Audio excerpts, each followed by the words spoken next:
अस्सलाम वालेकुम, नमस्कार, सत श्री अकाल। मैं हूँ शातिक शाह। आप देख रहे हैं शासन भारती न्यूज। आइए एक नज़र कुछ खास खबरों पर। धन्यवाद।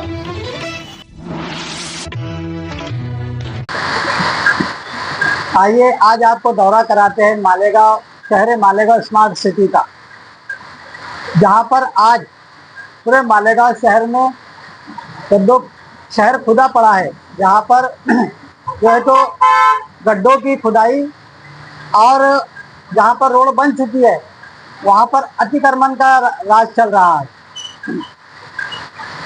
क्या मालेगांव शहर में राजा नारूशंकर का खजाना तलाश किया जा रहा है?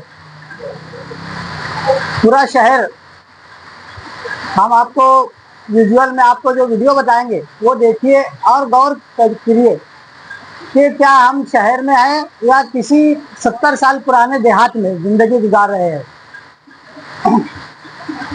और बड़ी दुश्वारी की बात, अगर खुदाई हो भी रही है, कहीं अगर रोड तामीर भी हो रहा है तो लंबे समय के बाद रोड तामीर होने के बाद तकरीबन रोड का कहीं पर खुदाई हो रही है तो पहले तो महीनों काम नहीं हो रहा है, और अगर काम तकिए की चाल से शुरू किया भी जा रहा है तो तकरीबन 4-6 महीना एक रोड के ऊपर, जब तक के आगे का रोड बन रहा है, उधर का बनने से पहले जो उसके पीछे का जो बन चुका था वो खराब होता चला जा रहा है। ये जो हालात आज हमारे शहर में है, और जो रोड बन रहा है, जो बन के तामीर हो जा रहा है, उसके ऊपर अतिक्रमण का कब्जा शुरू हो जा रहा है। आज आप अगर घूम कर देखेंगे मालेगांव शहर का जो अहम रोड है, जो आगरा रोड है, जिसको आगरा रोड के नाम से जाना जाता है, जो शहर का सबसे मेन रोड है, जहाँ से ट्रैफिक बाहर से आने वाली गाड़ियाँ गुजरती है, उसका जो अतिक्रमण है, वहाँ से आप निकल कर आ जाओ इधर किदवाई रोड पर जो अतिक्रमण है, उससे वहाँ से निकलकर आप मोहम्मद अली रोड पर आ जाओ, वहाँ पर जो अतिक्रमण है, अतिक्रमण इस कदर है कि आम पब्लिक को चलने के लिए बिल्कुल दुश्वारी है। इसलिए कि जब कोई रोड बनता है, जब कोई रोड के साइड में जो जगह होती है वो पब्लिक के चलने के लिए होती है, लेकिन जो पब्लिक के चलने की जो जगह है उसके ऊपर जब लोगों ने अतिक्रमण कर दिया है तो पैदल चलने वाले कहाँ चलेंगे, और जब पैदल चलने वाले बीच सड़क पर चलेंगे तो बाइक और 4 व्हीलर वाले कहाँ चलेंगे। इसकी वजह से पूरे ट्रैफिक का जो निजाम है वो दिरम बिरम है। प्रशासन को ना शहर के बनाने की फिक्र है, ना अतिक्रमण हटाने की फिक्र है। ऐसा लगता है जैसे मालेगांव शहर का कॉरपोरेशन जो है तो ख्वाब खरगोश की नींद में सोया हुआ है, और अगर ये लोग कहीं काम कर भी रहे हैं तो बिल्कुल कछुए की रफ्तार में काम हो रहा है। पूरा शहर आज बारिश के मौसम में जगह जगह गड्ढे हैं, गड्ढों के अंदर पानी जमा है। स्कूल के बच्चे, कॉलेज के बच्चे रास्ता चलने के लिए बिल्कुल दुश्वार हालात से गुजर रहे हैं। रहे शहर के लीडरान, तो शहर के लीडरान एक दूसरे की पोल खोलने में मसरूफ है और उनकी आवाम के काम में कोई दिलचस्पी दिखती है और न ही शहर के हालात बेहतर करने में, जबकि शहर के हालात बद से बदतर होते जा रहे हैं। शहर में कीचड़ और गंदगी का साम्राज्य बना है, अगर किसी को कोई लेना देना है ही नहीं। शहर में इन दिनों और भी अगर शहर के हालात पे बात की जाए, इतने मसाइलों से मालेगांव शहर, वो मालेगांव शहर जो मस्जिदों और मीनारों का शहर कहा जाता है, आज उसका ऐसा कोई मसला नहीं है जिसके ऊपर बात होनी चाहिए, जिसके ऊपर गुफ्तगू होनी चाहिए।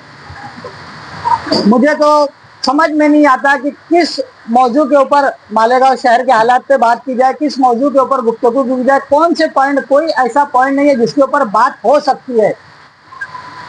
अभी तो हम सिर्फ पूरे शहर का जो हमने इंशाल्लाह आइंदे दिनों में हम पूरे शहर का जितने वार्ड है, एक एक वार्ड में जाकर आपको शहर के हालात से आगाह करेंगे, वहाँ के शहर के हालात की से बात करेंगे।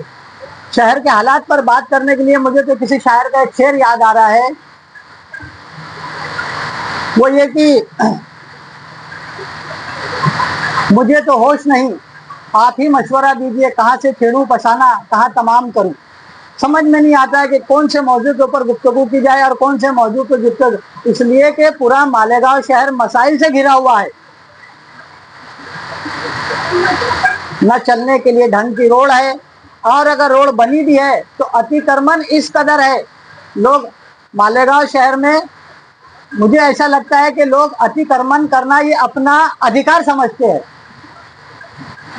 हमारे देश में जब अंग्रेजों का साम्राज्य था, ब्रिटिश गवर्नमेंट जब हमारे देश के ऊपर राज कर रहे थे, उस वक्त हमारे किसी भारतीय फ्रीडम फाइटर ने, भारतीय मुजाहिदे आज़ादी ने कहा था कि स्वराज्य हा माझा जन्म सिद्ध अधिकार है आणि तो मी मिळविणारच।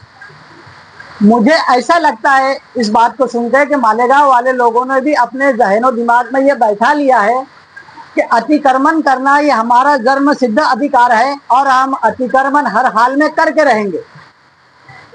इस कदर हमारे शहर में अतिक्रमण फैला हुआ है जगह जगह, चाहे जिस रोड पे चले जाओ, चाहे आगरा रोड पे चले जाओ, ईदगाह रोड पर चले जाओ, मोहम्मद अली रोड पे चले जाओ, या शहर का जो 60 फीटी रोड निजामिया मस्जिद वाला जो एरिया बड़ा मशहूर एरिया है 60 फीटी रोड, वो 60 फीटी रोड पब्लिक को चलने के लिए बड़ी मुश्किल से 10 फीट बचता है। हमारे शहर के कारोबार करने वाले, गाड़ी ठेले लगाने वाले, दूसरे दुकान वाले, चाय वाले, उनकी ऐसी समझ मेरे हिसाब से बन चुकी है कि जब तक हम अतिक्रमण नहीं करेंगे हम कारोबार कर ही नहीं सकते। ये हमारे शहर के हालात बन चुके हैं। और दूसरी तरफ देखा जाए तो शहर में नशे के कारोबार में भी ऐसा लगता है, नशे के जो कारोबार में ऐसा लगता है कि बढ़ रहा है नशे का कारोबार। जब आप घूमते फिरते नजर, जब आप घूमेंगे तो हर गली, हर चौराहे पे कुछ नौजवान ऐसे मिलेंगे जो नशे में झूमते हुए आपको दिखाई देंगे। हर तरफ नशे में झूमते हुए कुछ ना कुछ नौजवान नजर आते हैं। विमल गुटखा पकड़ धकड़ के बाद भी जोरों शोर से चल रहा है। अगर इतनी मिकदार में माल जब्त किया जाता है, पुलिस प्रशासन की तरफ से खबर आती है हमने इतना माल जब्त किया, उतने लाख का माल जब्त किया, जब इतना माल जब्त होता है, अगर इतना माल जब्त होने के बाद भी पान दुकानों और किराना दुकानों पर विमल गुटखा बिकने के लिए कि आता कहाँ से है, ये सवाल किया जाना चाहिए कि जब पुलिस प्रशासन इतना अलर्ट है, इतना जो है तो गुटखा पान दूसरी चीजें पकड़ी जा रही है, उसकी बाद ये चीजें पब्लिक के अंदर आ कहाँ से रही है, इनको मिल कहाँ से रही है, ये हम पुलिस प्रशासन से पूछना चाहेंगे। इतना कहकर मैं अपनी बात खत्म करता हूँ। जय हिंद, जय महाराष्ट्र।